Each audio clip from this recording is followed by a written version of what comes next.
I've always believed that true character reveals itself in how people treat those they think can't benefit them. My name is Emma Miller, and this is how I learned just how right that belief was. Growing up, my parents taught me the value of hard work and humility. My father was a janitor at a prestigious tech company, and my mother cleaned houses for wealthy families. They worked themselves to the bone to give me an education, often going without so I could have what I needed. Emma, sweetheart, my mother would say, her hands rough from years of scrubbing. Knowledge is the one thing nobody can take from you. Those words echoed in my mind as I worked my way through college, studying finance and computer science. By day, I attended classes. By night, I cleaned offices just like my father. But I had a secret that kept me going. I was developing a revolutionary financial algorithm that could predict market trends with unprecedented accuracy. During my final year, while most students were partying, I was perfecting my program. Then, one ordinary Tuesday morning, everything changed. My algorithm caught the attention of a major investment firm. They offered me $75 million for it, plus a position on their board. I accepted the deal but kept my wealth hidden. I continued living modestly, investing wisely, and growing my fortune quietly. That's when I met James. He literally ran into me at a small cafe where I was working on my laptop. Hot coffee splashed across the table, barely missing my computer. "Oh God, I'm so sorry," he exclaimed, frantically grabbing napkins. His genuine distress made me laugh. "It's okay," I assured him, helping to clean up. "I'm Emma." "James, please let me buy you another coffee. It's the least I can do." One coffee led to dinner, and dinner led to more. James was kind, funny, and refreshingly down to earth. He worked as a high school teacher, passionate about making a difference in his students' lives. When he proposed 6 months later, I said yes without hesitation. Then I met his family. Patricia, my mother-in-law, lived in a sprawling house in an upscale neighborhood. Her husband, Robert, had passed away years ago, leaving her a comfortable inheritance. From our first meeting, she made it clear I wasn't what she'd envisioned for her son. "A cleaner's daughter," she said, eyeing me over her wine glass. "How quaint. James, darling, I thought you were dating that lovely doctor's daughter, Caroline." "Mom," James warned, but the tone was set. At every family gathering, Patricia found ways to remind me of my place. She'd ask me to help the catering staff, claiming I feel more comfortable in the kitchen. When James defended me, she'd laugh it off as just trying to make Emma feel at home. Her daughter, my sister-in-law Amanda, was cut from the same cloth. A successful real estate agent, she never missed an opportunity to flaunt her success or remind me of my humble beginnings. "Emma, dear," she'd say with false sweetness, "I have some clients looking for a cleaning service. Should I give them your mother's number?" I took it all in stride, partly because I knew the truth about my wealth, but mostly because I wanted to see people's true colors. James would squeeze my hand under the table, whispering apologies for his family's behavior, but never truly standing up to them. What they didn't know was that I had plans of my own. I've been quietly buying properties throughout the city, including several in Patricia's prestigious neighborhood. The mansion next door to hers had been on the market for months, and through a series of shell companies, I acquired it for $12 million. The annual family reunion was approaching, a 3-day affair where relatives from across the country gathered at Patricia's house. This year, however, would be different. "James, honey," Patricia announced at dinner a week before the reunion, "I've arranged the guest rooms. You'll stay in your old room, of course. Emma can use the basement. We need the good rooms for family who actually contribute to our gatherings." James shifted uncomfortably. "Mom, Emma's my wife. And as my daughter-in-law, she should be grateful for whatever accommodation she receives." Patricia cut in smoothly. "Besides, with her background, she's probably used to much worse." I simply smiled and said, "The basement will be fine, Patricia." If only she knew what was coming. The reunion began on a Friday. Cars filled Patricia's circular driveway as family members arrived. I helped carry luggage, serve drinks, and endured the usual snide comments about my background. That evening, as everyone settled into their luxurious guest rooms, I made my way to the basement with my small suitcase. The basement was cold and musty, with a narrow cot set up in the corner. As I sat on the creaking bed, I heard laughter floating down from above. Patricia's voice carried clearly through the vents. "Can you believe she actually took the basement without complaint?" I told James he should have married Caroline. At least she knows how to carry herself in proper society. More laughter followed. I checked my phone. One new message from my property manager. Everything is ready for tomorrow's inspection, Mrs. Miller. The mansion next door has been fully furnished according to your specifications. I smiled in the darkness. Tomorrow would certainly be interesting. Saturday morning dawned bright and clear. I woke early, my back aching from the basement cot, and made my way upstairs. The kitchen was already bustling with activity as Patricia directed the catering staff for the day's brunch. "Oh, Emma. Good. Since you're up, make yourself useful and help Maria with the dishes," Patricia commanded, not even looking in my direction. "And do try to stay out of sight when the guests arrive. We have some very important people coming today." I caught James' eye as he entered the kitchen. He looked pained but remained silent, reaching for his coffee.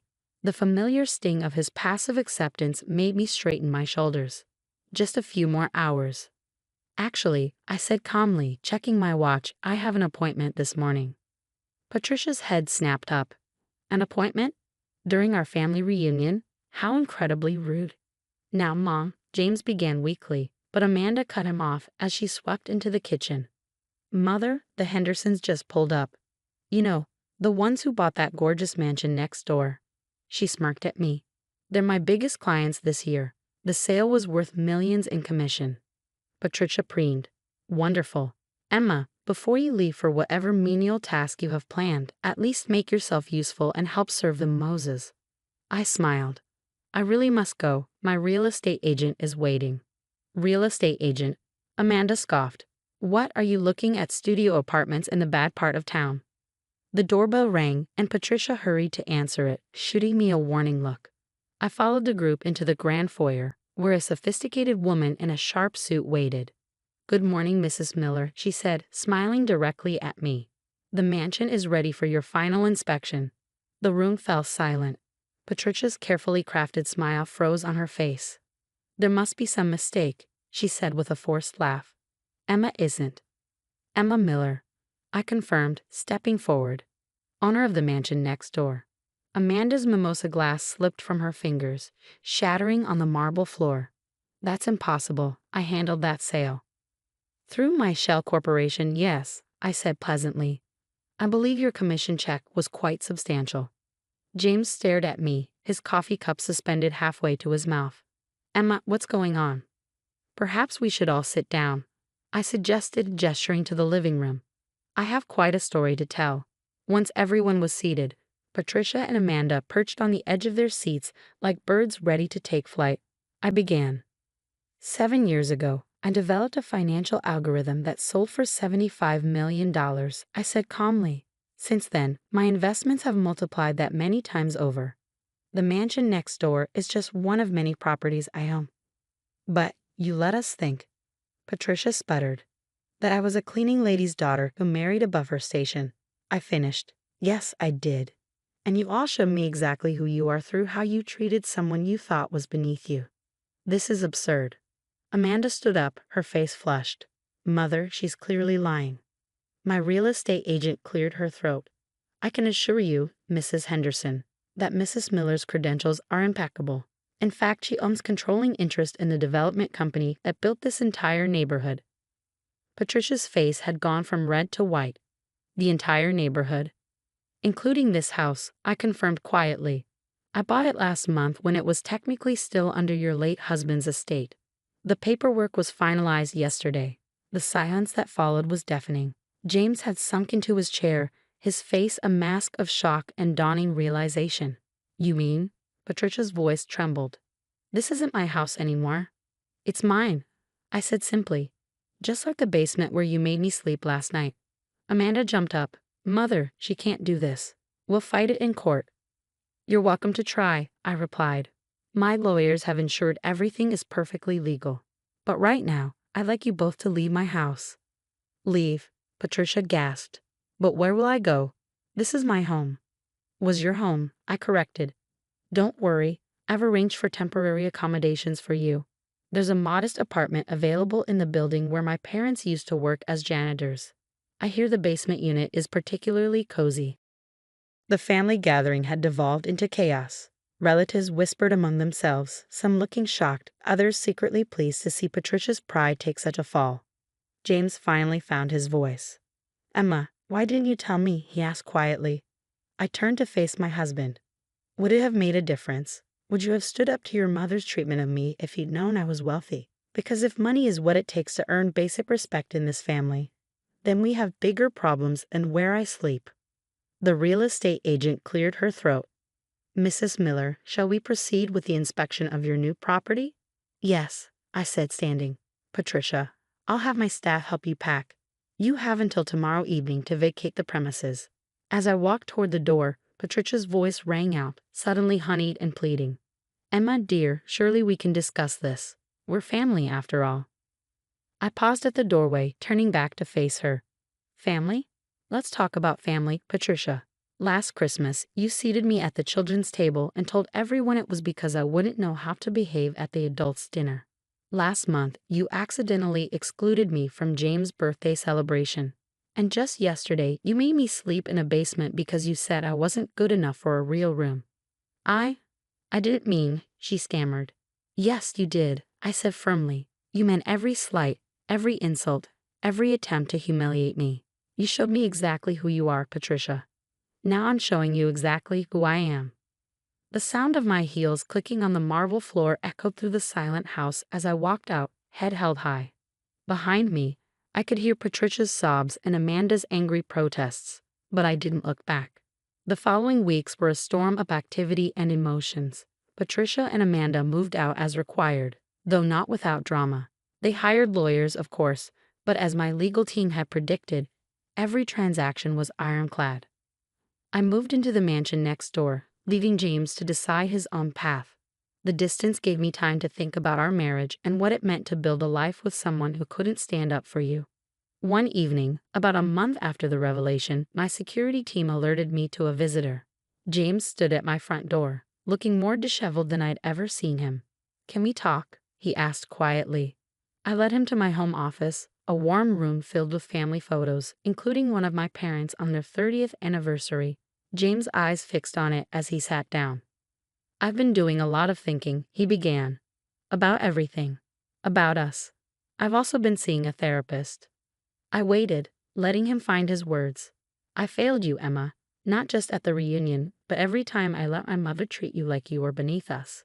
I told myself I was keeping the peace, but really, I was just being a coward." "Yes, you were," I agreed softly. He winced but continued. "The thing is, I kept wondering why you didn't tell me about your success. Then I remembered last Thanksgiving when Mom made that comment about your father being just a janitor, and I laughed. I actually laughed." Tears formed in his eyes. "That's when you were going to tell me, wasn't it?" I nodded. "I had the papers in my bag. But watching you laugh at your own father-in-law, I realized that you were just like them." "I was," he admitted. "And that shame is mine to carry. But Emma, I want you to know what's happened since you left." He straightened in his chair. "I resigned from my teaching position at Brighton Prep." This surprised me. James had taught at the prestigious private school for years. "I took a job at Riverside High School instead," he continued. "It's in the neighborhood where you grew up. The kids there, they remind me of you. Brilliant, determined, just needing someone to believe in them. And your mother? I haven't spoken to her since she moved out. She and Amanda have been trying to rally the family against you, but it backfired. Cousin Sarah came forward about how Mom had treated her when she married beneath her station. Then Uncle Robert shared stories about her behavior toward his second wife. It's like your courage in standing up to her gave others permission to speak their truth." I absorbed this information, noting the changes in James. He seemed more grounded, more present. "There's more," he said. "I've been volunteering at the community center where your mom used to work. Did you know they have a program teaching financial literacy to cleaning staff and janitors? I'm helping them expand it." "Why are you telling me all this, James?" "Because I want to earn back your respect," he said simply. "Not because you're wealthy, but because you're the same amazing woman who helped me grade papers until midnight and made soup when I was sick. I was too weak to deserve you before. I want to become someone who does." Before I could respond, my phone buzzed. It was a message from Patricia. "Your mother's at the apartment building. I told James. She's demanding to speak with me." You don't have to go, he said quickly. Actually, I think I do. I found Patricia in the basement apartment where she now lived. The irony wasn't lost on either of us. Her designer clothes looked out of place against the concrete walls. Hello, Patricia. She turned, and I was struck by how different she looked. The carefully maintained facade had cracked, showing the insecure woman beneath. Emma, she said, then stopped, seeming to struggle with words. Finally, she whispered, I understand now. Understand what? What it feels like, to be judged by where you live. To have people look down on you. Her hands trembled. Yesterday, I couldn't get a restaurant reservation because of my new address. I've been going there for 20 years. Feels awful, doesn't it? She nodded, tears spilling down her cheeks. I've been horrible. Not just to you, but to so many people. Living here, being treated the way I treated others, it's opened my eyes. That was the point, I said quietly. She looked up sharply. You mean, this wasn't just revenge? Revenge would have been making you homeless. This was about education. Patricia sank onto the small sofa. I've lost everything. My home, my social standing, my son. You haven't lost James, I corrected. He's choosing to be his own man for the first time. Whether you lose him permanently depends on whether you can accept that change. And you? She asked hesitantly. Have I lost you as a daughter-in-law? I studied her carefully. That depends on you too, Patricia. Real change takes more than a few weeks of humility. Will you help me? She asked softly. I don't mean financially. I mean help me learn to be better. It was the first time I'd ever heard genuine vulnerability in her voice. 6 months later, I hosted a dinner party. Patricia was there, wearing a simple dress rather than her usual designer labels. She helped in the kitchen not because anyone asked her to, but because she wanted to. Amanda came too, having recently started volunteering at a women's shelter, a requirement I'd added to her lease when she asked to rent one of my properties. James and I were still working on our marriage, taking things day by day. He'd proven his commitment to change not through grand gestures, but through consistent actions and unwavering support. As we sat down to dinner, I looked around the table. My parents were there, my father deep in conversation with James about the financial literacy program, which had expanded to 3 more community centers. My mother and Patricia were exchanging recipes, their previous class barriers dissolved. Emma, Patricia said during dessert, I wanted to thank you.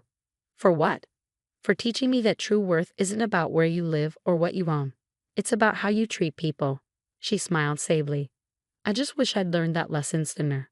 Later that night, as James and I stood on our balcony overlooking the neighborhood, he asked, Do you regret any of it? I thought about the past year, the pain, the growth, the transformations. No, I said finally. Sometimes people need to lose everything to understand what really matters. He took my hand, and we stood in comfortable silence, watching the stars. The basement apartment where Patricia lived was visible from our vantage point, its lights glowing warmly in the darkness.